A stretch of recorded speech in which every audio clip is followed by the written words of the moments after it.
Right, welcome everybody to CordyKet's Spiritual Questions Answered, right, with CordyKet. So my name is Ket, K-E-T Ket. I am the co-founder of CordyKet. If you can see, co-founder of CordyKet. So Ket would be me, Cordy is my wife, Cordelia. Right, together we are known as CordyKet. We are also the co-founders of Unity Qigong. Right, over there, Unity Qigong, and also we have our own modality of energy healing called infinity healing. Right, so some of the questions that you might have in your mind is what makes us qualified to speak on topics of the day, right? The topic of today is ghosts. Right, so basically we are conducting these spiritual questions answered with CordyKet once a month, and there will be topics of the month, and today's topic is ghosts. So the first thing you all might ask is what makes us qualified, especially for newcomers who do not know us. So just to share a little bit of the work that we do, so Cordelia, who is my wife, and myself, we've been teaching and providing services with regards to the subtle energies and the spiritual realms and spirituality since 2010, right? So this year is 2020. We've been doing this work for 11 years. Most of the work that we do revolves around subtle energies and the invisible. So we do energy healing, energy reading. So it includes like, we go to a place, we read the energies of the place. That could be like feng shui, right? And we could check for invisible stuff that might be causing people to not feel well, for example. Or we use energy to heal people. So invisible energy, energy healing like Reiki. I think most of you would have heard of Reiki. So we don't exactly do Reiki, right? We have our own modality, which we call infinity healing. And we also teach people, right? So we have students and disciples who are learning how to do this type of work. The thing is, most of the work that we do, or rather we seem to have been recommended to do a lot of the work that involves the spiritual realms. Right, so, and that includes disturbances by spirits and black magic. And we've been doing this since 2010, right? So very early in our career, we've been doing this. So today, I'm here to share with you all on the topic about ghosts. So I would invite everyone who's present, just to remind everyone who's here, this session is being recorded. Only the active speaker will be recorded. That means whoever is speaking. So if you speak, you will be recorded, and I'm not sure whether I will post it up on YouTube later or not, but just bear in mind this session is recorded. So if you are shy, you can turn off your video. So if you speak using your audio, only your voice will be recorded. Otherwise, I welcome everyone who have questions about ghosts. Right, if you have questions, please use the chat function to type your questions on the chat function. I see a lot of familiar faces, and some people even private message me before this to give me a fair warning that they have some tough questions for me, right? Okay, so I don't mind questions. Feel free to type all your questions on the chat, and then I will go through them and answer your questions. But meanwhile, right, I will get started right away and to explain to you all, firstly, what are ghosts? Where do they come from? Right, I think this is a fundamental question that everyone needs to be answered. So I'm just going to handle the term ghost in the sense that that most people understand it. I think most people will understand ghosts as the people, as the spirits of the people who have died. Yes, right? So most people understand ghosts as the spirits of people who have died, or some spirits in the sense. So now, how do ghosts come about? So we have to investigate, or I will present to you all what we have learned from our experience, from what I have learned. Now, who did I learn this from? To be honest, I learned it from Cordelia, my wife. Now, this story didn't begin with me. This story began with Cordelia. Cordelia was a normal person in up to her 30s, and in her late 30s, in year 2008, she received a Kundalini awakening. Those of you who have heard of the term Kundalini, right, you might know what it is. So Cordelia received a very strong Kundalini awakening, and from a person who could not sense or see or hear spirits, she became one who could see, hear, sense, and really, experience the spiritual realm. And she thought she went cuckoo, you see. So, long story short, Cordelia received a Kundalini awakening, and she suddenly could experience the spirits or the spiritual world. And that was in 2008, and by 2009, Cordelia was possessed by a demon, no less. Not only was she possessed, she was also black magic by a spiritual teacher, right? So Cordelia went through hell. It was literally hell for her. But the good news is, okay, I will also say the good news. It wasn't just the evil spirits, demons, and black magic that bothered her. She also got to experience the divine, the good spirits. She got to experience Jesus, angels, Buddhas, and even God. Okay. Now, all this, her story is in this book called Possessed. So if you are interested in her story, you can actually buy it on Amazon, or if you're in Malaysia, you can buy from us, we can ship it to you. It's also available as an ebook on Amazon, Kindle version, or on Google Books, right? So it's a very long story. Well, that is the short of it. So Cordelia had that Kundalini awakening in 2008. By 2009, she was possessed and black magic. And she went through hell, and at the end of it, she was saved, right? And she learned how to deal with spirits and how to be careful around the spirits. And I met Cordelia in late 2010. Right? In late 2010, around that time. And before that, I was already doing some kind of energy work. I was using crystals mostly.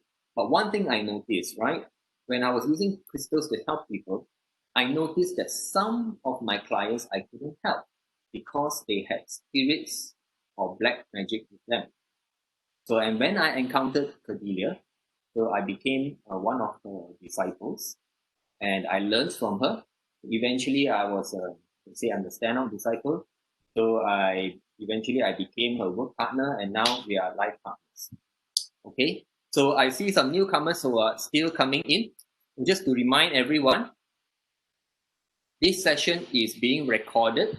So it is being recorded in active speaker mode. So if you are shy, don't speak. Right? If you don't speak, you won't be recorded. Right? If you are shy, you want to speak using the mic, you can turn off the video. Otherwise, please type your questions into the chat and I will answer your questions.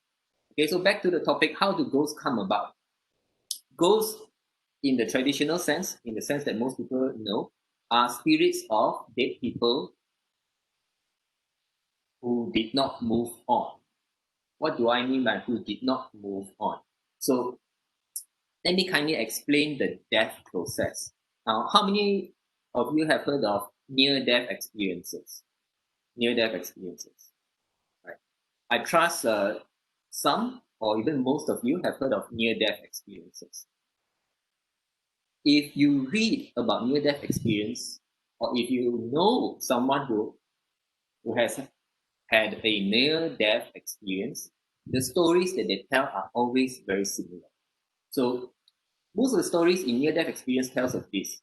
They nearly died, and they went through an experience whereby they went through a tunnel of darkness. And at the end of the tunnel was a light. And as they approached the light, they could either see the light is just a light, or for some people they have religions, they might see Jesus if they are Christians, or they might see angels, or if they're Buddhists, they might see a Buddha, or according to their religion, they will see a light, and that light is either just a plain light or a light being or divine being. And typically in a near-death experience, they would have maybe a conversation or through the light, the person will go to a place that is very happy, that's full of peace, and sooner or later, either the being or the light will inform the person, it is not your time to go, please return, and the person will have to return back to the body. And some of them, in their near-death experience, they report that they can see that they were above. They were above, looking down on their body, and they could see the people around their beds. Probably the families were grieving over them, were crying, and some can even see what is happening in the other rooms around, like they're like hospital room. Like some of these near-death experiences, very very vivid. Right? They can come out of the near-death experience and say, "Hey, I saw you praying in the next room," or "I saw you talking to someone in the corridor," right? Because they could like see through walls. So the near-death experience is whereby it seems as if the spirit of the person, right, went through a dark tunnel, heading up, right, towards the light, and on the return is coming down back into the body, and then when open eyes, then they can see the people around them. Now this is near-death experience. All right, so what exactly is happening? So I'm just going to illustrate. I hope everyone can see the whiteboard. If you can't, you can click on the screen and you can enlarge the screen. So normally, this is us, right? This is a human, right? Unknown to most people, right? We have a connection to light, or an invisible light, a connection to light. Some people say a connection to heaven. And some people know about it. So this connection is at the top of our head. This red line, you can see this. Now, when we die, our soul that's in the body, which lives in our physical heart, so, right, it will go through the body, up through the head, and then it will go up this line or this thread or cord, C-O-R-D, cord of life, to a light presence, which is what most people experience during near-death experiences, right? And should the person actually die, what happens is the soul will move up this light, meet the light there, whether it's divine, Jesus, angels, or Buddhas, depends according to your religion. If you don't have religion, some people will say sometimes they meet dead relatives or friends, someone familiar with them. This light will be the transport that brings you, your soul, to heaven. Right? This is the actual death process. Now, how are ghosts created? Right? Ghosts are created when, at death, you do not go with the light. Right? How many of you have heard of the term going with the light when you die? Now, if you do not go with the light, your soul will be left on earth. Your soul will be lost to light. This is why for us we call ghosts, our technical term for ghosts is actually lost souls. Right? We call them lost souls. And part of our work is we help people send lost souls back to light. Right? That's part of the work that we do. So sometimes people, they say that their friends or family who have passed on, they still see them in dreams. So they ask us to check, and then for a very small fee, we'll help send the soul back to light, and then they don't get dreams of this dead person anymore because the soul has been sent to light. So essentially, ghosts are lost souls. So this cord of light, right? This cord of light is not imaginary. It's not just something that that we talk about. Now, some people know about this cord of light. There are different terms given to it. even in Qigong, right? In Qigong is very interesting. In Qigong, some Qigong masters report, and they call this, they don't have a specific term, but the normal term I heard in Qigong is, they call this the golden thread. Golden thread. Right? Some have reported seeing a golden thread of light, experiencing a golden thread of light on top of the head. Now, those of you who are sensitive, you can even experience it, and normally it's not very perceptible. Right? So you can relate to the near-death experience. So near-death experience, your soul will exit the body through a tunnel of darkness. So the tunnel of darkness is exiting the body. Right? It will see at the end of the tunnel a light. It's this light. Approach the light. Like the light can be just a light, or it can be a divine being, according to your religion or your dead relatives and friends. Or it could be from this light you enter a space, a place, like it can be a very bright place, like a meadow of grassland or flowers, something like that, right? You experience something there, and when the time is up and you are not supposed to die, then the light will tell you it's not your time, and please go back down, and you will have the experience of looking down. And if you have people dying, sorry, don't mind me using the term you, for the people who experience near-death experiences. So they will see the people, who may be at their so-called hospital bed, their relatives, because they're from above, they can see across the rooms, other places, and when they come back down, they can report to them, and people are very amazed, right, that it's a phenomenon, and the scientists are trying to explain it. All right, so these are how those come about.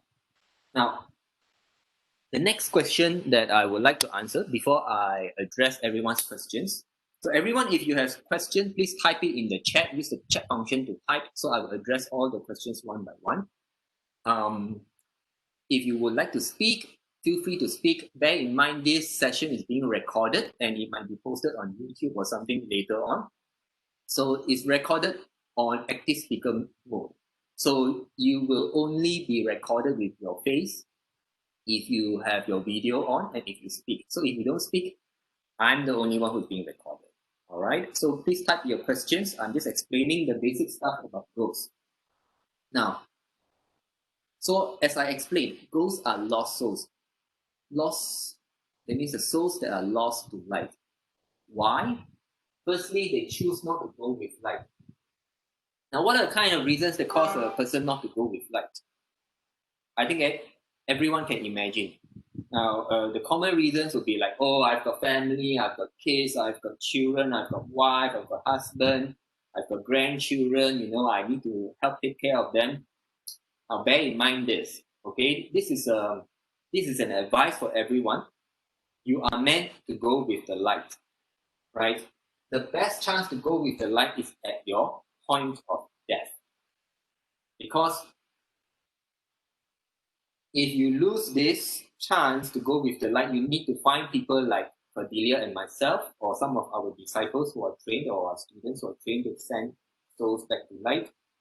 Or you need to go to a place of worship, a temple or a church, during specific days whereby they do prayers, which help send souls back to light, right? The other likely place whereby if you happen to become a lost soul, I'm just saying how lost souls can move on is during funeral service, right? If at the funeral service, provided that the priest or the person conducting the ceremony is someone who is doing it right. If they do it right, the funeral rites, the funeral service is supposed to help send any lost soul, especially the lost soul of the person who died, back to light. But if the person who's conducting the funeral service doesn't know what they are doing, and in today's world, it seems that a lot of them don't know what they are doing, right? I don't know, at least in Malaysia is the case. So a lot of people, they're just putting on show, whether it's Taoist or, so that's my experience when I attend funerals. I notice that, the lost souls don't get sent to light, and sometimes accept it. So if the funeral service is done properly, the lost soul will be sent to light. But the best chance is, at your death, Second chance you will have is at the funeral service, right? For the lost souls, will be at the funeral service. The third chance that they might have is typically during festivals at certain temples or churches, places of worship. They may conduct prayers or ceremonies to send souls back to life. Like at least I know the Buddhists and Taoists do during Hungry Ghost Festival, during Qingming Festival. And if I'm not wrong, the Christians have the All Souls Day whereby they may do prayers. It depends on the church and the priests, the leaders of worship who are present and their knowledge and so on. All right. So you need to go with the light. If you don't go with the light, your chances get are slimmer and slimmer. If by the end of the funeral rites you don't go and you go to places of worship and it's not the time of the year whereby they're conducting such services, you don't get to go to the light. So for some people, just because they made a decision to stay back and help their families, they get stuck literally forever, right? I think some of you have heard ghost stories of ghosts from World War II or from wars that are long, long gone, or you go to a very ancient castle and you hear about, ghosts of hundreds and thousands of years old or in the jungle, all kinds of stories, right? That is because these people didn't go with the light, right? They hang on. The other reason, just to let you all know, is please don't shoot you, by the time that you're dead, by the time that you're dying, don't ever choose not to go with the light. Some people choose, for example, to exact vengeance, right? If you kill me, when I die, I will become a ghost and I will haunt you, right? You can haunt until the other person die, right? But you will be stuck as a ghost forever, and so will the other person. And both of you are, even as ghosts, you all will come and fight in the spiritual realm. So please remember to go with the light. There are other reasons why people don't go with the light. For example, some people go to the dark side, right? They pray for witches, they go to black magic folks, and some people are victims of black magic.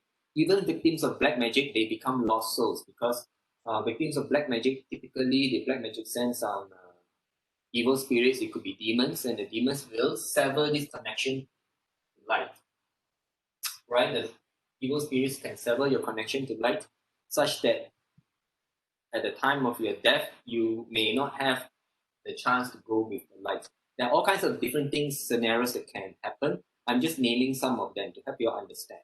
All right, I hope this gives the background knowledge about ghosts. So I will address all the questions. Please feel free to ask questions.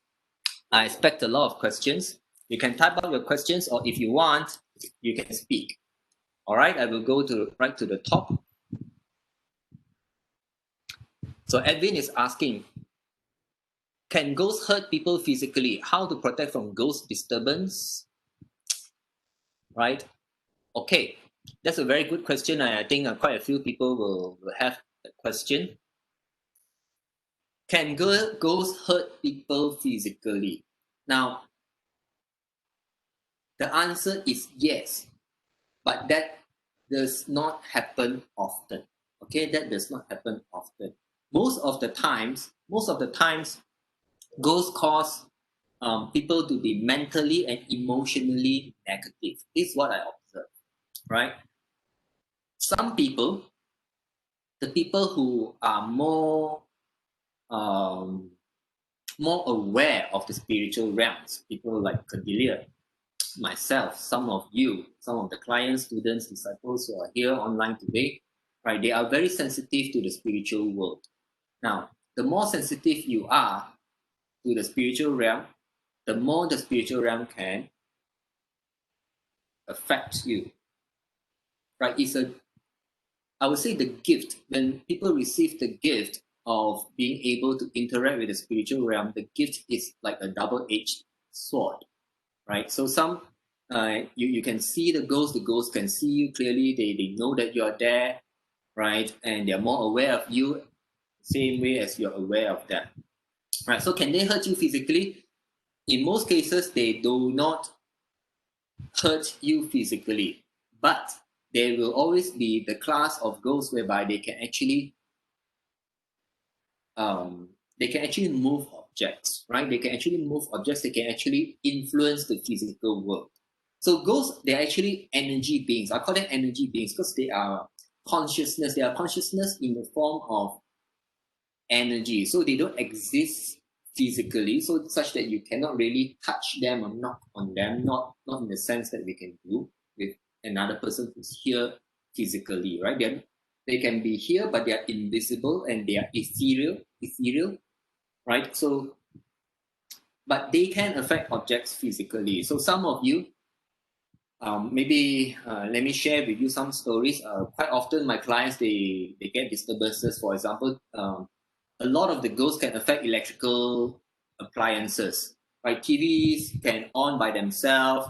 I've had cases whereby, in offices, whereby the doors will open and close by themselves. The photostat machine, the photostat machine can run by itself. And I've got a case whereby the warehouse stuff will fall down from the racks of goods, and ghosts can switch on lights and off light, TV.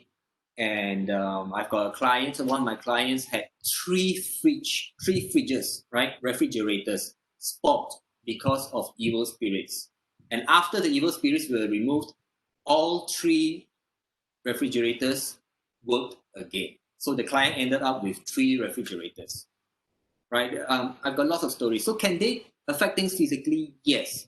Now, can they hurt you physically? It depends, right? So if the evil spirit or the ghost can actually move things, then they can hurt you physically, but most of them can't, right? Most of them can't. So in the Western world, they call this type of ghosts that can affect physical objects, they call them poltergeists, right? They call them poltergeists.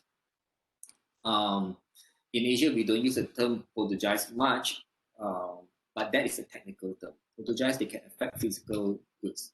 The question, I think, if I'm not wrong, some people, someone was asking, right? How do they, you will be asking, how can they affect physical objects? And for example, what do we do when we encounter these ghosts that can affect physical objects?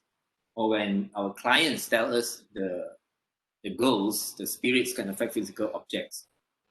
Now, I'm just going to share something very basic that we teach. So we teach infinity healing to people who want to learn energy healing or who want to learn how to be a light worker. Light worker, that means like us, Cordelia and I, help people with all this spiritual stuff, right? Deal with evil spirits and black magic and so on. Now, one of the basic stuff that we teach people is this. In humans, there are 3 types of subtle energies. The first one is life force. The second is chi. The third is prana. Right, so we have 3 types of subtle energies. So most people will say these 3 types are the same, but to us it's different, right? Now, for the ghosts to affect physical objects, right? Normally what the ghosts need is a certain type of energy to move physical objects, and that energy is this one, chi, right? So ghosts actually needs to take a lot of chi from a source, and typically the source is or are the victims of the ghost. So in a poltergeist scenario, usually, right, the main victims or the people who live in the house, they are always very drained. They're always very drained of energy because the poltergeist and ghosts, and not all of them can do this, mind you. Okay, there's some ghosts who knows the technique, who have learned it, right? They will be taking chi from the victims, and with chi, they can affect physical objects, right? They can affect physical objects. So normally in our scenario, when we do work like this, we try to ensure we cut off the ghosts from the source of energy. And touch wood, so far, even in our poltergeist cases, we never encountered anything being thrown at us by ghosts or spirits. Never. in the 10 years that we've been doing this work, and God knows how many evil spirits we've met. It's in the range of thousands, and it's a crazy number that we've dealt with, right? We've never had poltergeists grab an item and throw it at us, right? Because we know how to deal with it. So typically, the way they are able to affect physical objects is they have to take chi from somewhere, and usually it's from the human victims. So we cut them off from the source, so they cannot take energy, so they cannot harm us, they cannot throw things at us. So that is the main and primary source of energy. So Edwin is asking, so how can we protect ourselves from all these ghosts? Now, some of you are regulars at my online sessions, free online sessions. So the things that we teach people, right, for free or just for donation, one of the things that we teach is light meditation. What does light meditation do? Light meditation essentially is a meditation that strengthens your soul's light, right? And the soul's light will create the chakras in your body. Your chakras will create the aura around you that protects you from ghosts and evil spirits. We have a natural protection, and this natural protection is our aura. Our aura comes from our chakras, and our chakras come from our soul, which is in our heart. So in light meditation that we teach, we are strengthening this light, this invisible light, which is actually our soul. And then we strengthen our protection from all these ghosts and evil spirits. The other thing that we teach people is Unity Qigong. Well, Unity Qigong same, right? So Unity Qigong is arguably more powerful than light meditation because it strengthens all three. Light meditation, the lights that we are strengthening is typically prana, right? The prana. Prana is the subtle energy that protects us from all these evil spirits. So if you have learned light meditation and Unity Qigong, all you need to do is to keep doing Unity Qigong and light meditation, right? And you will be protected from ghosts. It's that simple. This is one of the reasons why we teach this stuff that we teach.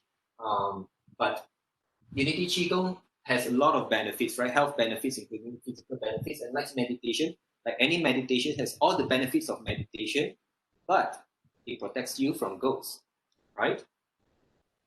So I hope I answered your question. Let me run through all your questions. I can see there's really a lot of questions tonight. So how to protect? Chanting works, praying works. Now talismans, it depends, right? Talismans, amulets, it depends whether it's properly blessed.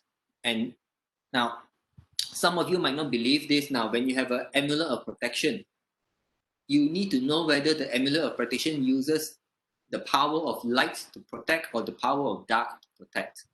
In the spiritual world, you can use the power light to protect you from dark, or you can use a more powerful dark being inside the amulet to protect you from normal ghosts. You could use a demon who's more powerful than a normal ghost to protect you from ghosts, right? So these sort of things happen. And we have had clients who have different kinds of amulets, and some are wearing amulets of darkness without themselves knowing it. So can color, sound, gemstones, crystals. So like I was saying, I started with crystals. I discovered that crystals, gemstones, they work very poor against spirits, right? They're not very good against spirits because the spirits can stay strong over time. But crystals and gemstones, if they keep on encountering negative energies, they lose their effectiveness over time unless you know how to maintain it. So for those people who are learning energy and infinity healing from me, we teach them how to maintain how to cleanse and maintain their crystals and gemstones. If they are not maintained properly, the crystals and gemstones can't protect you from ghosts and evil spirits. So colors and sound, colors to a certain degree. Now, just to advise everyone about colors, if the lower class of evil spirits and ghosts, like they like dark colors. They like dark colors, dark energy, and they don't like sunlight. So if you like to stay in the dark, if you like to wear black clothes, don't be surprised if emotionally and mentally you're very negative. And that could be due to ghost disturbances, right?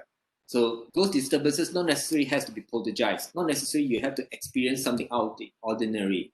This is what we found out, right? So most of the cases that we encountered, for normal people who cannot experience ghosts, what happens is they just get affected by the negative energies of the ghost. And these people, right, the light, their own light, right? The light, their aura becomes very weak, their chakras become weak, and mentally and emotionally, they end up becoming negative. These are the reasons. So colors do affect sounds. So again, sounds can help, some sounds cannot. It depends. Again, the sound also depends on who's making the sound. For example, if you have a priest, let's say you have the Pope, the current Pope is very good, right? So current Pope, because he is a very religious person, yeah, and really faithful. So he's very connected to Jesus and prayers and everything. So if he were to make certain sounds, even using a bell or anything, his energy will be vibrating together with the bell. And it is his energy that will drive away the ghost. But if the person using the bell is someone who is very negative, so it's not just the sound of the bell, it is also the energies of the person who's using the instrument. So some people think, oh, it's a bell sound, it's the bell. It's not just the bell, right? A lot of times I find that people um, um, are so into the physical world, they don't understand the energy and spiritual world, right? They think, oh, is the crystal bowl, is the singing bowl, the effect of that. Yes and no, right? Yes, the singing bowl has a certain frequency, a certain sound, but along with it is the energy of the person playing the bowl, playing the instrument, and that is normally very, very important. I find that overrides any sound instrument. Okay. So let me move on to the next question. Really a lot of questions. So I hope I will have enough time, and I don't mind staying back. I understand some of you can't stay back, but I will try to answer everyone's question. So Eileen is asking, how can a ghost affect physical objects? Yes, I answered that. You know, there was a case years ago in Malaysia whereby the woman's personal possession inside a house would get burned constantly. Many bomo couldn't help her except the last lady medium. Oh yeah, that famous case. I heard the last lady medium also, was a temporary thing. The ghost came back apparently. Yes. So like I said, the first thing is chi. The next thing about the ghost is what kind of knowledge they have. Now, not all ghosts, you know, the ghost realms. Just to answer Jenny Chong say, does ghost exist? Of course, yes. Okay, so I have all these experiences. There's a short answer for you. So back to Eileen, right? So not all ghosts have the same abilities. Now imagine a person who just died, right? Uh, a person who just died normally, sometimes I would say they are not even aware that they are dead and that they are ghosts. It's pretty normal, right? I think if you all have watched some movies, you all might have even heard or seen such movies whereby the person died and then came back as a ghost, and the person was like, "Whoa, what happened to me?" Right? And they found out that people are walking past them, and that's how they find out that they are ghosts. It literally is like that. Okay, it can be like that. So when the person first dies, they might not even be aware that they are ghosts, right? And then they have to learn how to become a ghost. For example, they have to learn. They have to realize that they can actually walk past walls, right? So a lot of ghosts that newly died, they still do things the old way. They walk into a house through the door or through the windows, So until they get used to the fact that they are ghosts and they can walk through walls and that they can fly, for example, right? They will be walking and running or something like that and doing things just the way they were as a human. Okay, So that is totally normal. But now what happens is some ghosts, I would say in the world, there are people who who make contact with the spiritual world, right? So people like Cordelia and myself, we do this type of work. We are light workers. We work for heaven, right? We work for light. There are also the people on the other side, right? They are the dark practitioners. They practice dark stuff. So a lot of these dark practitioners, they do black magic, and usually they will involve spirits in it. They summon spirits, and they get spirits to do the blessing. So they get ghosts and swords to do their to run their errands, to disturb people, or when they are sent off in a black magic spell, for example. So the ghosts or the spirits that are involved in black magic, if they're involved in black magic, they end up learning about all these abilities, how to affect the real world, how to learn all this black magic, and they acquire more and more abilities. So, and if they become more and more dark, more and more dark, and they have all these more and more dark arts knowledge with them, they can progress to beyond just a ghost. That's when we for us we classify them. Okay, so you have ghosts which are lost souls, and that is like they are newbies, freshy ghosts, and then they can go on to become advanced dark beings. We call it advanced dark beings, and at a certain level they become demonic, right? They become like a demon. That's when they become really powerful. So typically what happens is the ghosts, they feed off energy from their victims, the human victims, or what they start taking energy, these subtle energies from their victims. So a lot of the victims, they normally feel very drained. They may sleep 8 hours, 10 hours a night, but when they wake up, they say that they still feel drained. That is one of the symptoms of being disturbed by ghosts. Right. So what's happening is the ghosts, the spirits are taking away energy from there, so that the ghost can become stronger and stronger. Right. So you can have a ghost. Right. So it's a ghost. The ghost will take. Typically, what happens is this. In a disturbance, the ghost, this is an aura which protects the people. Right. And most people, they have holes in the aura. So the holes in the aura.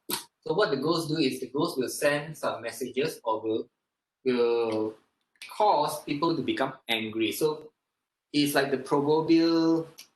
Have you watched cartoons whereby there's an angel on one side of your head whispering in one ear, and you have a devil on the other side whispering bad things in your ear, telling you to do evil things in cartoons?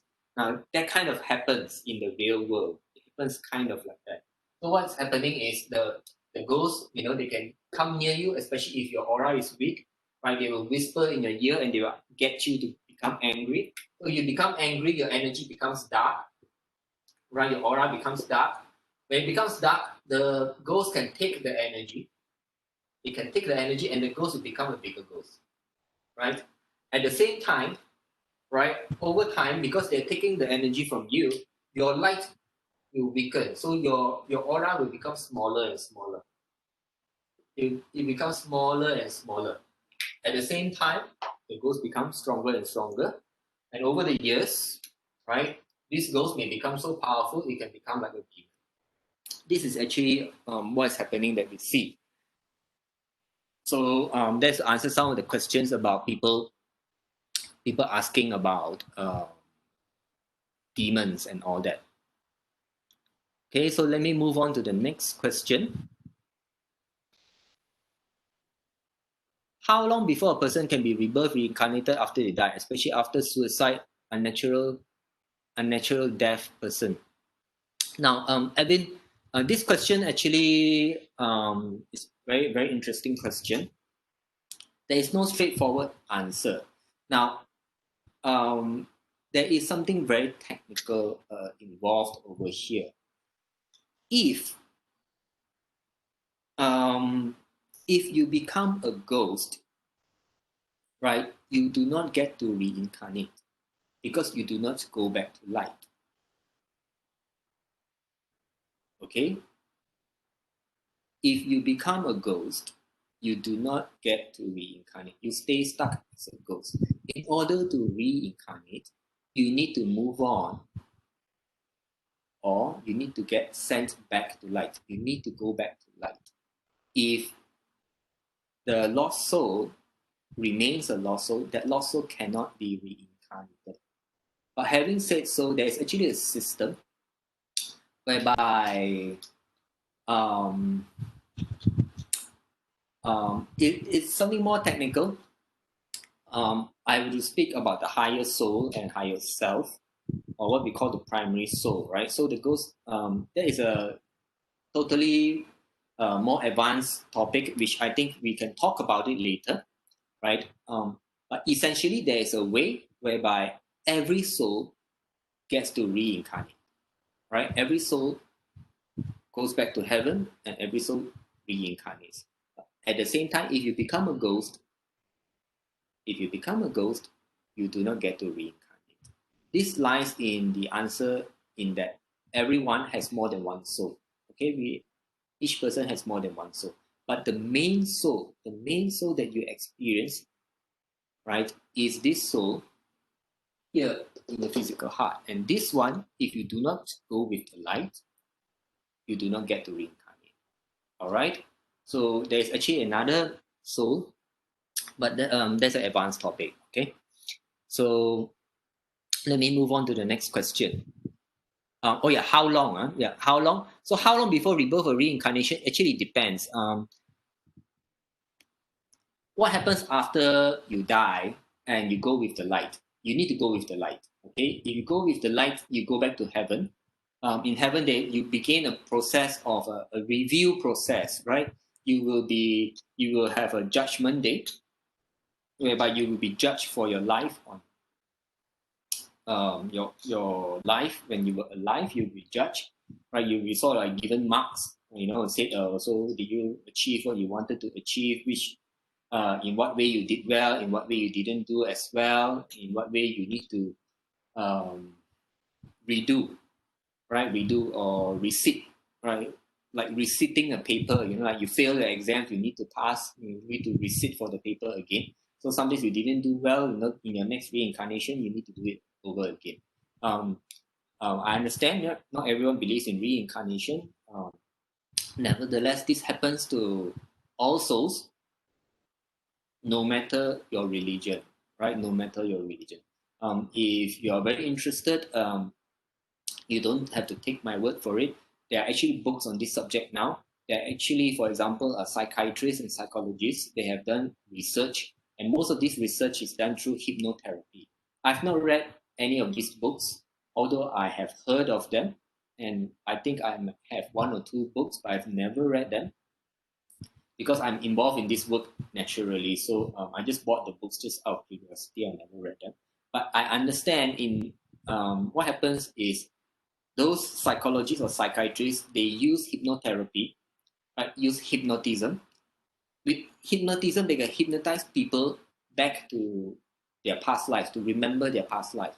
But what was more interesting was when they started to hypnotize people to find out what happens in between past lives, right? So, and some people, I think a few doctors, right, they wrote about it, and the accounts are the same. So you die, and then you go up, you have some kind of like judgment day, and then you wait your turn, and then when it's your turn to reincarnate, you go through a process, right? You sometimes you even get to select who you want to become in your next life, in the next reincarnation, something like that. I'm not sure. I don't think I read it in a book, but in my experience in dealing with this is what we found out, right? To actually have a say. So that's for reincarnation bit. Okay, so let me address the next question.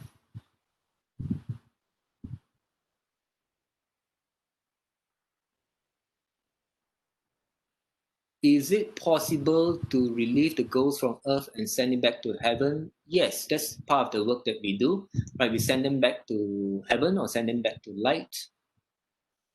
It's quite, for most cases, it's not difficult. Okay, we can return them back to light.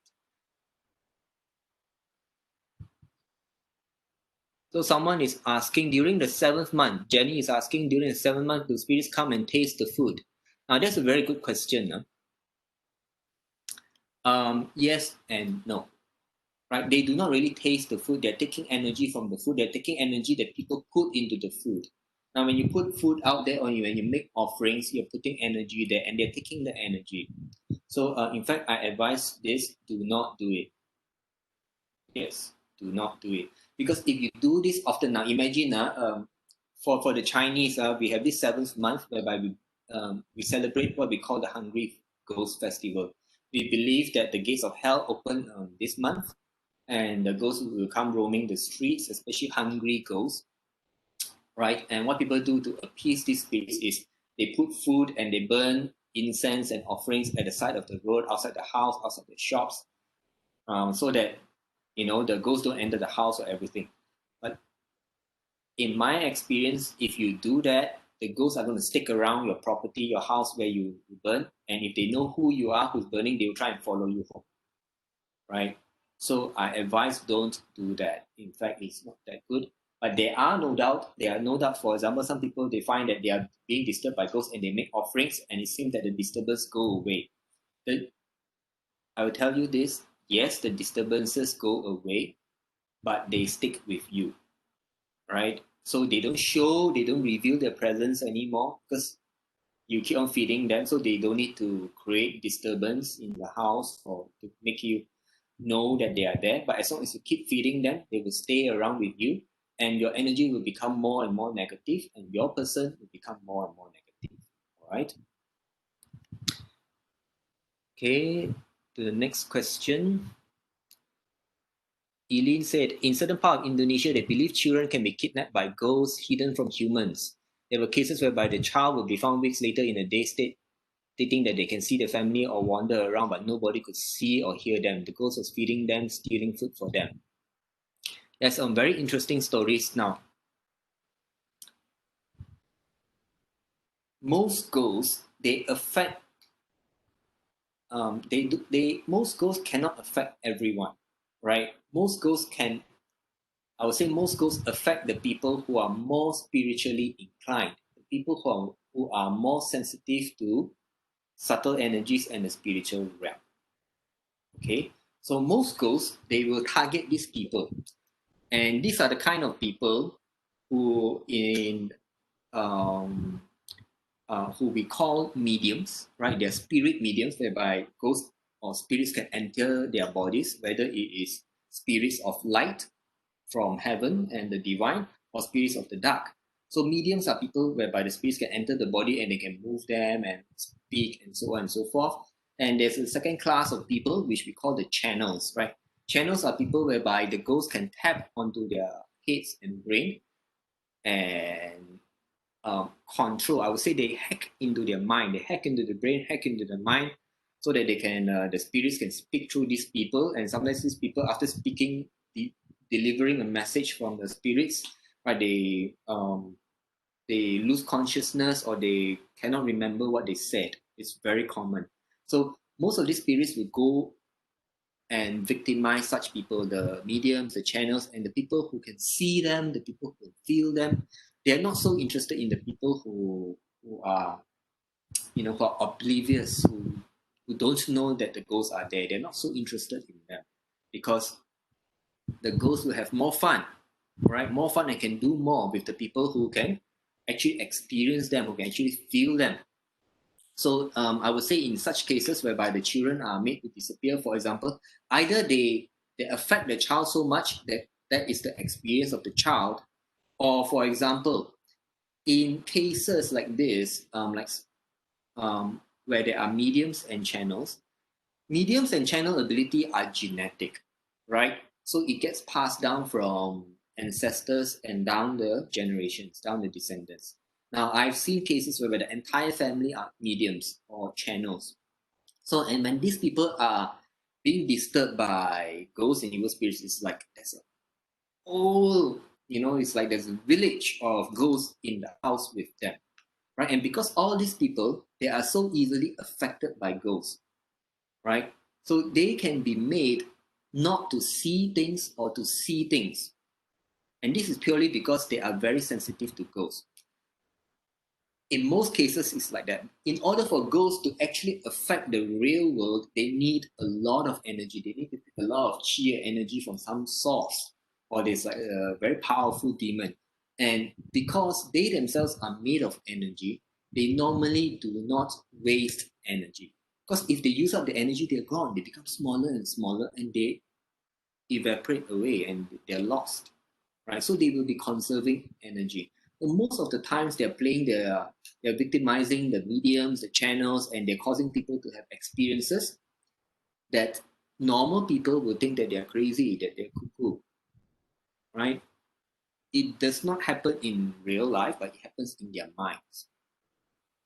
So, for example, some of you may have heard that certain roads are very dirty, are haunted, for example, and there are lots of accidents on that road.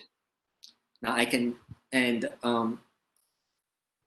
most people, when they have accidents, are those people maybe, they drove by and they saw a spirit, or they saw a lady on the road, or they swerved, but in the end, there was no one there. They thought there was someone on the road, they swerved, and then they had an accident. Now, I can tell you this. Those people who see the ghosts, they are usually the people who are clairvoyants, or they are the mediums and channels, and they're usually clairvoyants. They can see spirits, and their energy is low. When the energy level is low, their vibration is low. They can see and perceive into the lower dimensions, and they can see ghosts clearly, and that's when they are affected. But normal people, let's say normal people who cannot see ghosts, they will not be affected. You can drive past the road many times, but because you're not clairvoyant, you don't have any ability to see the ghost. You can drive past, you keep on whacking the ghost, it's like drive past the ghost, you don't see them at all. But for the people who have the ability, they will see and suddenly they'll break out of nowhere and cause an accident, right? That's the way it works. Otherwise, most people, they are not affected. Okay, let me see other questions. What's the difference between ghosts, demons, and other entities like black shadows? So that's Kevin. So I hope I answered the question. Right. So ghosts are lost souls. Demons, they become more advanced. They learn more stuff. Black shadow can be ghosts, right? It can be anything. So it depends on who's the person who perceives, right? So even a demon can appear as a black shadow. It's just what is seen. Eddie is asking on behalf of his friend, Tao believe a person has 7 souls or spirits. No, that's not. In Taoism, there's this saying, 三魂七魄, right? Is 3 souls and 7 parts of the soul. So like I was telling you all earlier, right? Everyone has more than 1 soul. So and Taoism, I think is a very great Taoist. He actually discovered that each person has 3 souls, right? So the first soul, the basic soul that I was talking about that becomes ghost is this one.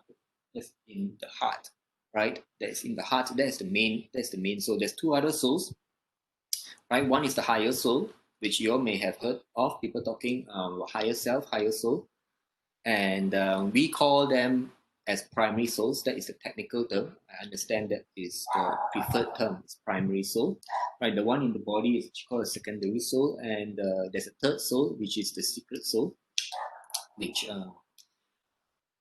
you can't find, right? It's a secret soul. It's supposed to remain secret. And so in Taoism, there's a 三魂七魄. So it means 3 souls and 7 parts of the soul. So 7 parts of the soul is referring to the chakras, 7 chakras. Okay, so you don't have 7 souls, you have 3 souls. And like I was saying, the secondary soul will give rise to the 7 chakras, and the chakras will give rise to the aura. So that's how the saying came about, 三魂七魄. So the 七魄 is actually the 7 chakras.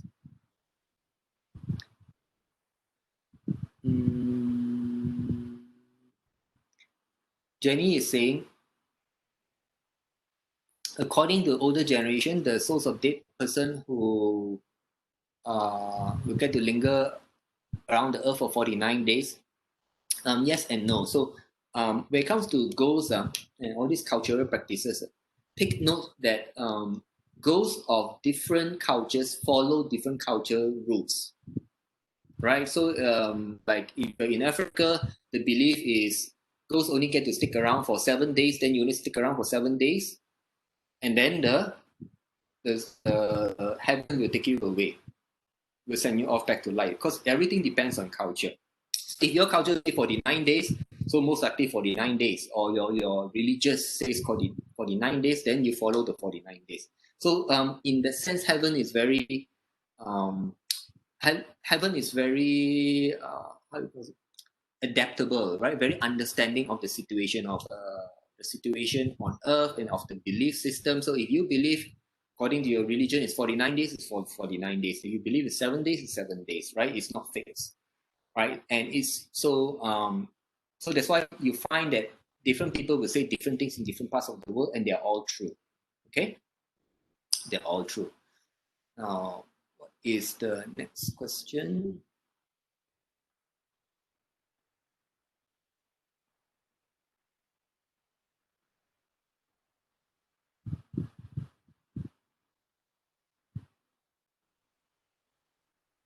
I listen to videos saying ghosts can whisper on ears of a person, even can be seen by a person. What can one do is to ignore the ghost, go or strong chant whatever one's faith. So now, of course, there are, that's by Edwin. So I don't know about other people, but I advise according to our experience, what we find that works well. Number one, do not scold ghosts. So if you read Cordelia's book, again, Cordelia's book have very interesting stories. For example, Cordelia scolded the demon, right? Shouted at the demon, and in fact, the demon became stronger. Why? Because if you become angry, you're generating a lot of dark energy. You become angry, you become sad, right? You generate a lot of negative energy. The ghost will take it from you and it will become bigger. The only way, the best way to fight evil spirits, to fight the dark, is using light. So you need to be more and more light. So the method that we teach people is using light meditation, unity qigong. You make your vibrations higher, right, and lighter, right? Lighter in terms of light. Or you can do chanting and prayers. Don't get angry, right? You get angry, you're actually feeding the ghost.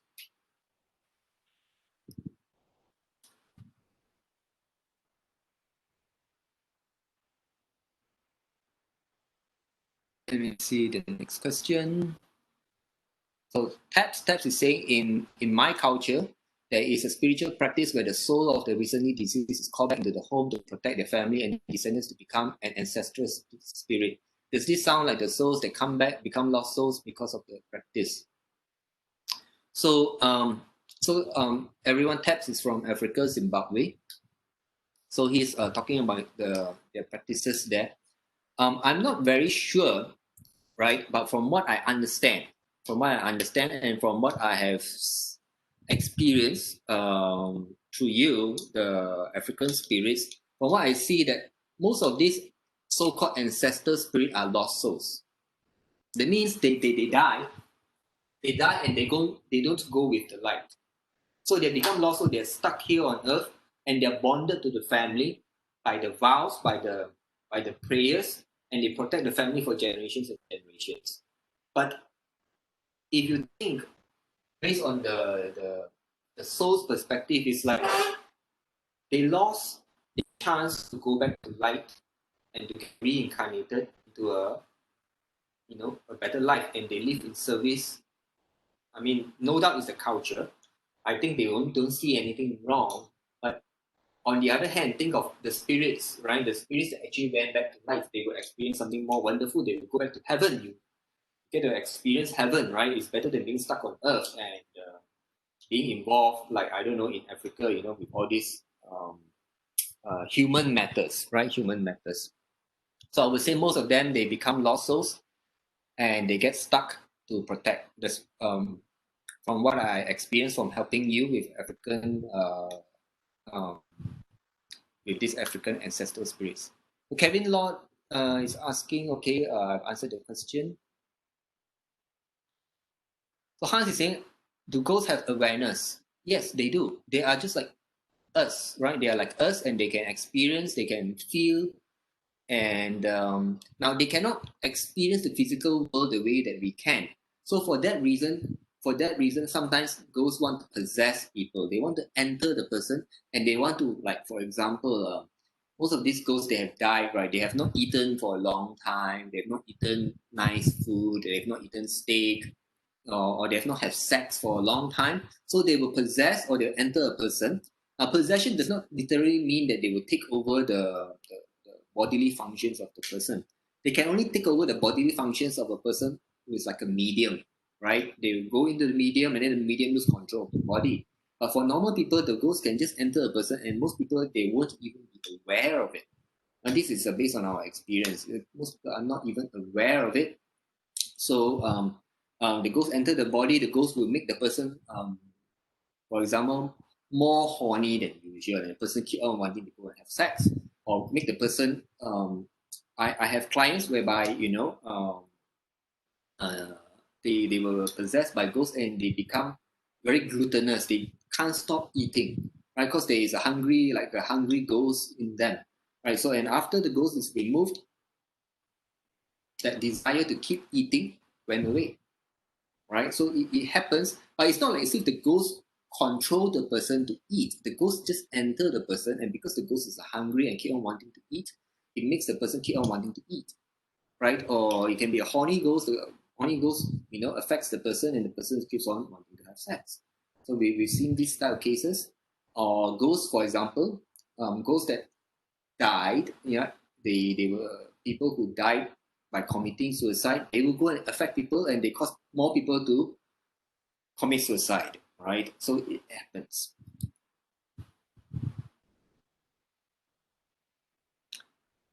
Okay, let me move on to the next question. Kevin is asking, what's the different types of ghosts like Hantu Puchong, Hantu Pontianak, and so on and so forth. Now, so Kevin is talking in the sense of that we have people around the world here. So Kevin is talking about our local ghosts. They have different description and so on and so forth. Now, for Cordelia and I, the way we classify spirits, right? These spirits, we classify them according to their type, according to the way that we can deal with them, according to their origin, according to their nature. Now, we don't describe them by like, oh, this is an elephant, this is an elephant ghost, this is a wolf ghost, this one looks like this. So we are not based by how they look like, because that is quite irrelevant. Once you understand that they are actually spirits and they can change form and they can gain abilities, lose abilities, so all this becomes to us immaterial, not important.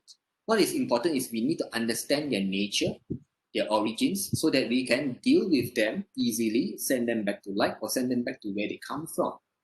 So we are not so concerned about all this hantu pocong or whatever, or the ghosts that carry the head, or some ghosts they died because of being beheaded, they carry the head around, but they're all lost souls to us. And for all lost souls, right, even demons that come, that are that started off as lost souls, we deal with them in almost the same way, right? So the way we classify is different. So we don't care so much about the normal descriptions.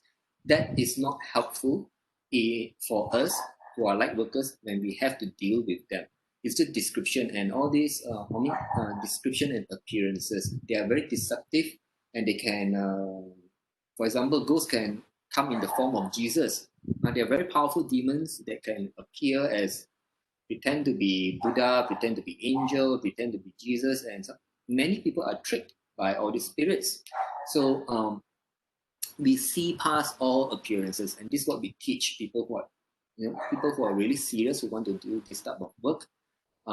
It's not for the faint-hearted, of course, but for the people who are born to do this, we train them.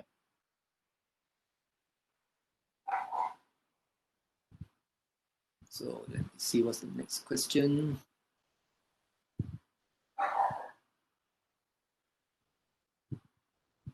Can ghosts be subdued using strong electromagnetic objects? Sound of bell. That's Edwin. Now, it depends. So it depends what kind of ghost, what kind of spirits. Certain ghosts, now ghosts tend, some of the ghosts, now, you all heard of dimensions and so on and so forth, right? So they are actually, most of the ghosts, they are of lower dimensions, okay? They are of lower dimensions where there are different dimensions, and some of the dimensions are electromagnetic in nature. Okay, so for example, you have paranormal investigators. Paranormal investigators in the modern world, they like to go out to research ghosts and they carry with them infrared cameras because some ghosts they exist on the infrared range, right? I also have clients where they have video recordings taken on the CCTV, right? Where the CCTV has both normal camera and infrared camera, and they will see these ghosts on the recordings, and they call us to help them out with these spirits and ghosts. So some of the ghosts they live, they are at that frequency, and so if they happen to be at that frequency, the electromagnetic stuff can affect them. Certain frequencies can affect them. But my question is this: now, sometimes what affects them can make them stronger. Sometimes it makes them weaker. So, like I said earlier, I talked about bells. You mentioned bells. So it's not just the bell alone. Also, it depends on the energy of the person using the bell. Okay, I hope that answers your question. So yes, sometimes it affects, sometimes it doesn't. It depends where in the spiritual realm, the dimensions, the spirits lie in. So I'm most ghosts are in the lower realms, and quite a number of them they will detectable in the infrared range. Infrared.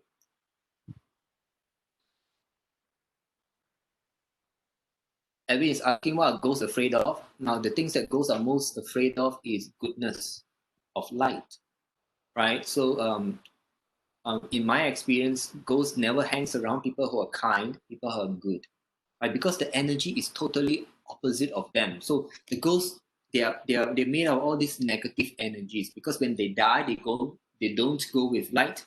So they have all these energies of either vengeance, anger, hatred, or heaviness. So it's all negative energies. So when they encounter positive energies, they don't like.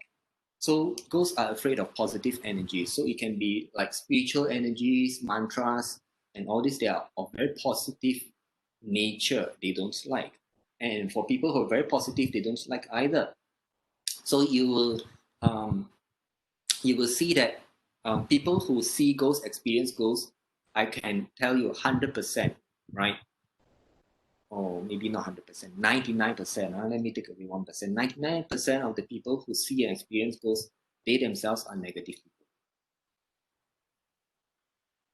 Some positive people, they can see ghosts, but normally it's because by ability or because they choose to. And mark my words, right? If you know someone who can see ghosts, ask them, can they see the divine? Can they see Jesus? Can they see the angels? Can they see Buddhas? The answer is normally no. Normally no. Why? The question is why? Because they themselves, the energy is negative, so they tend to perceive the negative realms. If a person is positive, right, and I have many cases, like for example, children, they're very positive, they're born with the gift, they can see, and these children, I tell you, most of them, they see the divine. They'll talk about, oh, I saw this god, I saw this goddess, I saw this divine, and so on and so forth. They never talk about seeing ghosts. Why? It's due to the nature of the person's energy, whether they're positive or negative. So what are ghosts afraid of? Positivity. Stay positive. Asha is Eileen is asking, does that mean Toyo takes chi from his master to enable it to steal money from others? Now Toyo's Eileen, for those who are overseas, now Toyo is a very interesting evil spirit. It's not really a ghost. No. So what the dark practitioners in Malaysia do, right? They take aborted babies, right? They take aborted babies, and they get the soul of the aborted babies, and some, with a little bit of flesh, they turn it into a toyo. Right? A toyo is a corrupted, lost soul of a baby or an unborn child, and it is one of the very dark kind of magic. So normally the dark practitioner will feed it with energies, will feed it with blood and so on and so forth. Sometimes maybe unknowingly, the dark practitioner may be giving it energy that he or she is not aware of, right? But normally the toyos will need to be fed, right? So yeah, actually there's real feeding going on, and it's a very dark practice, and it's pretty interesting because of the people who actually see things, and there are even pictures that are taken. They actually can capture this. It really looks like a, a humanoid, a young baby kind of thing. They put it in bottles, and it's very sad because it happens to babies. Very innocent. It's a very dark thing. All right, next question. So Jenny is asking, to spirits visit their family members? So now it depends on what kind of spirits. If you are a lost soul, right? Now, for lost souls, they will keep going back to the family, to the homes, because that's what they know, right? That's what they know, so they'll go back. So that's very normal. But for people who really went back to light, for the spirits, for the souls that went back to light, normally they visit once or twice, and that's it. They have to move on because they need to, they need to be reassessed in heaven. They need to be, their judgment day, and then they need to prepare for their next um, reincarnation. So they need to move on. The whole idea is they need to let go and move on. So those who went to light, they normally visit the family once or twice. And normally, right, if you have a visitation from those who have gone back to light, it's normally a very positive visit. If you have a visit from those who are lost souls, it's normally negative. They'll be asking like, "Oh, burn something for me," or they'll be complaining about this, complaining about that. So sometimes the nature of the visit can reveal whether it's a lost soul or really the soul that has gone back to light. Okay, and someone asked privately, please give us some understanding on medium connections like auto writing. Now, okay, auto writing typically is typically done by people who have the ability, usually mediums or channels, who can connect with the spirits, right? Part of the infinity healing, uh, we train people to do that. We teach people how to do that. Not really train. We teach people how to do that. You have to train by yourself because it takes a lot of time. This is only for people who are interested in light worker modules. It means who are interested to learn how to deal with spirits and this. Now the thing is this, I find that a lot of people who do auto writing, they do not know how to differentiate or to tell the nature of the spirits that they're connecting to. Right now, it's dangerous. Okay, it's dangerous because evil spirits can pretend to be a good spirit. It can pretend to be an angel and so on and so forth, and you could be tricked, and the spirit could be taking your energy. The spirit could be leading you down the rabbit hole or down the dark path without knowing. So now, what we normally tell people is this: if you want to make contact with these spirits, you need to learn how to differentiate energies, light from dark, positive from negative, and you need to be able to tell when the spirit is trying to deceive you or when the spirit is using an illusion or camouflage to trick you. So there are many psychics out there who are involved or in this work, or there are many gifted people and they are not properly trained. So they get tricked by all these entities. So in that sense, right, it can be dangerous. So again, in Cordelia's book, right, in Cordelia's book, she actually mentioned how she was tricked by the demon. The demon pretended to be God, right? And actually, since I know Cordelia personally, she told me many more instances, right? So that is why when we teach people about all this type of stuff, we are very, very careful. We teach people, we make sure that, for example, in the Infinity Healing Program, when we teach people, firstly, you need to understand the basics of energy. So in our foundation course, for example, we will already teach that there are three different types of subtle energy. If you cannot even differentiate these three subtle energies and you don't know what they are for, it's very difficult to really um, become to be effective and to really deal with all these things when things get very advanced. Right. So we in the foundation course we teach basic stuff like that. Then we talk about protection. We teach people how to protect themselves After we teach people how to protect themselves, then we teach them to heal themselves. We teach them how to cleanse their home, their rooms, right, using energy to protect themselves. Then only we teach them to heal other people. And after we teach them how to heal other people, then only we teach them to read energy, to perceive these invisible energies, right? And in the process, we teach them how to perceive what are illusion energies and how to tell when it's a evil spirit that is trying to pretend to be a good spirit and so on and so forth. Then only we talk about moving into the spiritual realm. So our program is very step by step. We don't skip steps. But I noticed that a lot of times people out there they are banging around into walls and they're learning by themselves without being properly trained, and I understand why, because it's very difficult to find people with the right experience and knowledge. So I was very lucky when I encountered Cordelia. Okay, and in fact that is the reason why I have decided, since a few years back, I decided to offer infinity healing to the public. Previously, infinity healing is only for our disciples, right? Disciples who are meant to follow our trade, who are meant to learn and to do the same kind of work that we do. But in recent years, right, because we realized that many people don't know the kind of stuff that we know, I decided to share it with the open public, and other healers can come and learn so that they can supplement um, their knowledge with what we know. All right. So just beware auto writing. If you want to do it, I recommend that you learn more. Otherwise, it's very easy to get into trouble.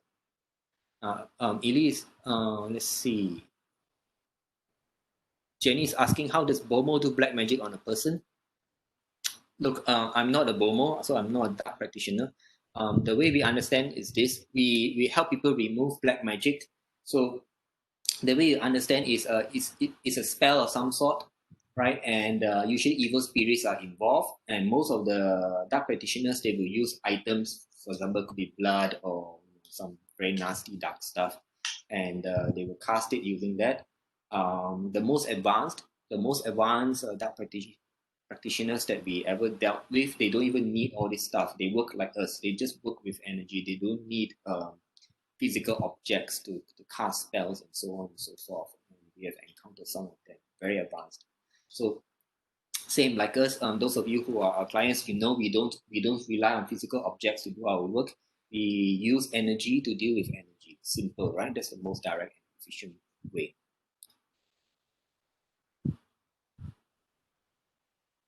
Can one still buy a ghost house after cleansing with the ghost come back to the haunted house? Yes. In fact, I normally tell my clients and my clients that if they know a ghost house that's going cheap, real cheap, right? It's a real bargain. I don't mind buying it. I don't mind buying it, and then we can clean up the house, and normally when we send the ghost back to light, they cannot come back and haunt the house anymore, right? So if they will all be gone, they won't come back, and then we can even seal the house, prevent ghosts from coming back to the house, and then we can turn the house around for the proper price. Right, so I always joke with my clients that, and yes, and in fact, we have some of the clients, they move into haunted properties, right, and we remove the ghosts for a small fee. Normally, it depends how many ghosts are there, how many people are affected. So the fee can range from a few hundred to a few thousand if it's a very serious case. We've even done hotels. We've done for big factories, listed companies, all kinds of clients, right? So yes, so don't worry about that. Hans is asking, is there a way to detect ghosts? Yes, of course, there is. So some people can detect them naturally, but if you really want to learn, I teach it in infinity healing under energy reading, right? You need to learn quite a fair bit. Elvis asking, is true ghosts mostly found at casino, cemetery, pub, and ghosts like wall, toilet, especially yin toilet? Very good question. Now, let me tell you all a fact that most people don't know. There are more spirits on earth than there are humans. There are almost 8 billion humans on earth right now. And there are more spirits than there are humans. it is in the spirit world is even more crowded compared to humans. So can you imagine how many spirits are out there? So some people who can see, they will tell you it's crowded, right? It's crowded, especially now. But most people, they cannot see the entire spectrum of the spirit world, because the spirit world live on different dimensions. It's like in this space, you can have the high dimensions and low dimension in this space, right? And like for example, a human, normal human, they won't even realize that the ghost is there on the same space with them as the divine, and the ghost will not even see the divine because they're on different planes of existence, different dimensions, right? So the spirit world is very crowded, so to speak, in terms of there are way more numbers of spirits than there are humans on Earth. So are they found? Yes, there are a lot of ghosts in casinos, mostly because casinos, most people who go there, they are of negative energies, and in some casinos, they employ dark practitioners, right, to use ghosts to make people's luck bad, turn bad luck. And some people use ghosts to fight, to bring ghosts and try to win at casinos, right? They use spirits or spiritual ways, and usually it's a dark side. So casinos end up being very dark and has a lot of ghosts and spirits. So of course, cemeteries, pub, bar, karaoke, yes. Again, why? Because they're frequented by negative energy people, right? Do you think positive people like to go to bars and pubs? No, right? If you're really a jolly dude, you will not be going to pub and bar, right? So you be doing very normal stuff, hanging out with family, with friends, right? So these places, if you have negative energy people, they will bring their negative energies, and negative will attract negative, including ghosts. So hospitals are another one, right? Hospitals have a lot of people who are unhappy, who are depressed. So a lot of goes there, and of course there are people who die in hospitals, right? So toilet, not necessarily, not necessarily. It depends. Usually the ghosts like to hang out where there's a lot of negative energy, right? That's in general. Oh, Steve asking, will ghosts respect free will? Free will is set a clear intention that we don't want them to occupy our space or interfere with our energies. Will they respond accordingly? A very good question, Steve. And can a guide return the ghost to light, return to the source? Okay, let me answer Steve's first question. Will ghosts respect free will? Now, ghosts also have free will. You have free will, the ghosts have free will. So if your free will is for the ghost not to disturb you, but the ghost free will is to disturb you, who wins? Good question, isn't it? So at the end of the day, it boils down to your energy. If your energy is positive, your free will, your energy is positive, you get to exert your will. Your will is stronger. Right? If your energy, your light is weak, then the ghost is strong, is a powerful demon. Then the ghost can be stronger, the demon can be stronger. So it depends on the state of your energy. The more positive your energy is, the more your free will gets respected, so to speak. Or you set a clear intention that the spirit cannot disturb you, your energy is strong, then the evil spirit cannot even get past your aura, right? Of course, the ghost may try and trick you. We've got it's very common. Ghosts will try to approach you in your dreams as a dream lover, someone who feed you some. If you like to eat, they feed you your favorite food, and that's one of the ways they get to you, right, through your dreams. So yeah, the next question. Steve asks is, can the guides of light send them back to light? Yes and no. So it depends on what kind of guides of light you have. So not everyone have guides that can do that job. In fact, I would say most people, no, right? For most people, no, because you are not meant to be a light worker. But if you are a light worker like myself or those who take up the path, then arrangements will be made whereby you will get guides of light that help send spirits back to light.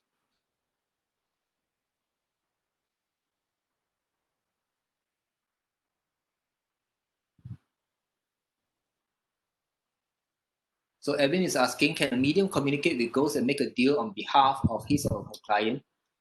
Yes, but the ghosts, you know, we must understand that ghosts and evil spirits, they are of negative energies. They are not trustworthy. They don't necessarily uphold their word, right? You've heard of the term, you know, that they like to tell lies and everything. So don't trust don't trust them, right? That's my experience. Jenny is asking, so during Judgment Day is either heaven or hell? No. Yes and no. The Judgment Day I was talking about is when you're in hell. Not when you're in hell, sorry. It's when you're in heaven, right? The judgment happens when you're in heaven. Hell is a different story, right? I can talk about hell on another day. Today is just about ghosts. The judgment in hell is actually not done by heaven, right? So the real judgment is done in heaven, whereby they appraise you of your life in on earth, for example, right? Whether you did well or you didn't do so well.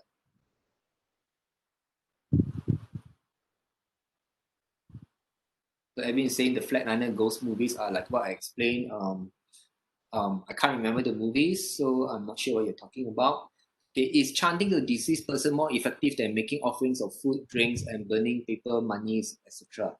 Yes, I would say if you're chanting the right mantras for the deceased person, is actually better than making offerings. Of course, some people who don't believe, they might find offended. So typically, if your chanting is all positive energies, and if it's a lost soul, when they receive more positive energies, there's a higher chance that they can go back to light, right? So yes, chanting is actually better. So Evan is asking, well, Evan has a lot of questions. Is it true on lunar 7th month, hell gates open widely, even broad daylight ghosts can appear? Very interesting question. Now think about this. The belief of 7th month, the lunar 7th month being the ghost month, whereby the gates of hell open and the ghosts all come out, is only for Chinese. So the question is this. Let's say in the USA, you know, in places where there are no Chinese, does the gates of hell still open on the lunar 7th month? What do you think? The answer is no. Right now, the way the spiritual world works is the spirits work according to our beliefs. Why would the gates of hell open and why would the spirits roam the streets if in USA no one is going to give offerings on the streets? They only roam the streets, right? Because there are people who believe, and because they are Chinese, they have this belief. They go and put food and everything, so the spirits all will come out in numbers because there are people feeding them. Does it make sense? But you never hear the Americans say, "Oh, I don't know why is it, you know, every time in August I see a lot of spirits around." No, they don't. They only say, "Oh, I see spirits on Halloween and I see spirits on All Souls Day." But in China, you don't hear about ghosts on Halloween. No one knows about Halloween. I mean, the Chinese ghosts don't even know about Halloween, so they don't make an appearance on Halloween. Does it make sense? So the culture makes a lot of difference. The beliefs, because the spirits that they die, they carry their cultures, the beliefs. So it's also by the place.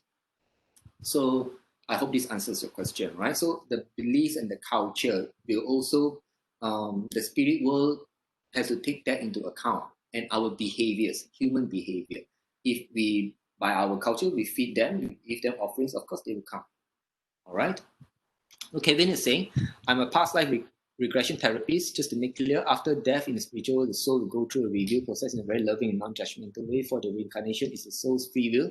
When it wants to reincarnate again, when to reincarnate also depends on the soul's plan with other souls on the roles they want to take up in the next life. Very good. Okay, yeah. So I suppose Kevin has some experience in that. Let me add on. Now, not all souls have the same kind of not all souls have the same amount of say on their soul planning. It depends on your soul age or your soul rank.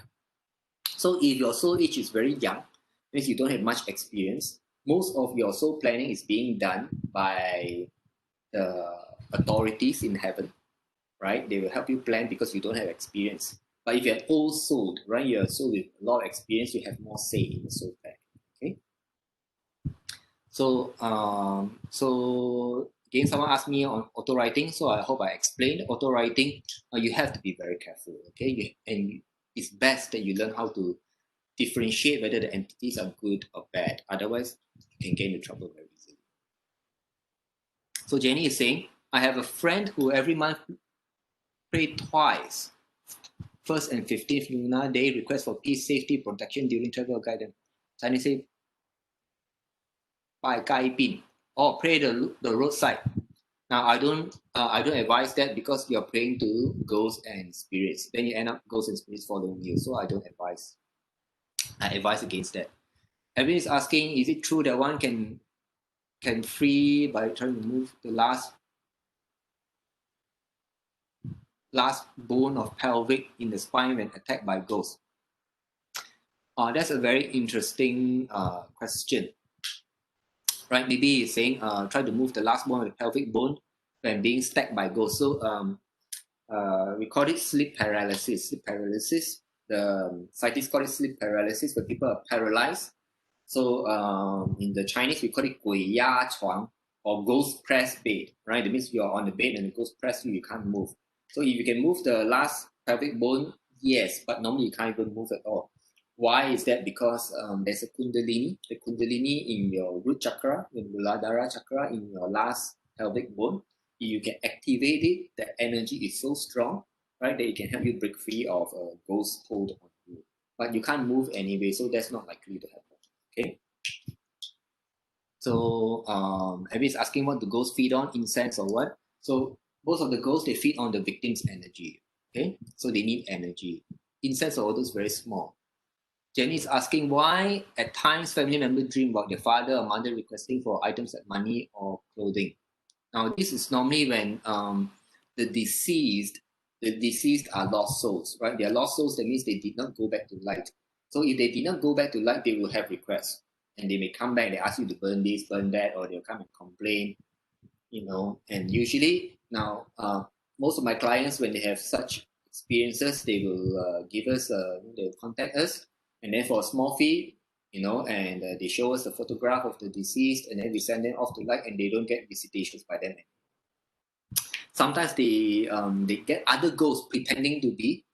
We have cases whereby other ghosts pretend to be the deceased, right? And then we find out, oh no, it's actually not your father. It's actually another ghost pretending to be your father, so that it can get close to you, right? And then it can start taking energy from you. So there are kinds of things like that. So we have to find out.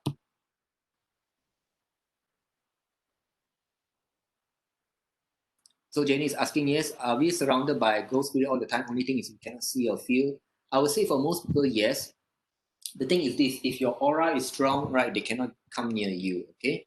And you can strengthen your aura by doing like meditation, by doing unity qigong, or just by being a very good person. Being a very good person, or you live a spiritual life, or you lead a religious life, be a good person. And normally your energy will be strong and you will keep the spirits at bay, okay? Evan is asking, is wearing a cap, closing the third eye, inviting being possessed by ghosts? Nope. Right? The clothes does not have an effect on your chakras. And no, it doesn't work that way. Right? The main thing is this. If you're negative attracts negative, you become a magnet for ghosts.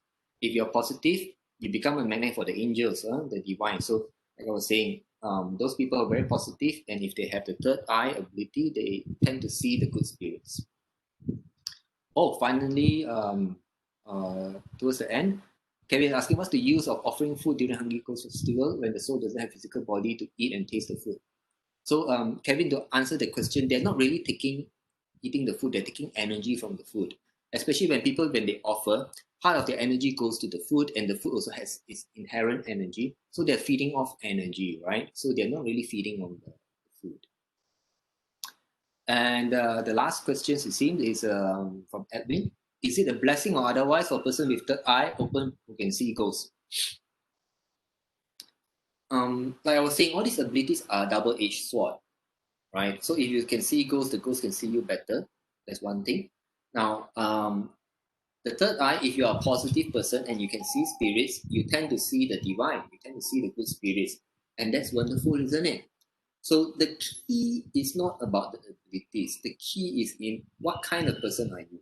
Are you a good person? Are you a positive person? Or are you a negative person? That will define your experience of the spiritual world the moment you have all these type of abilities. All right?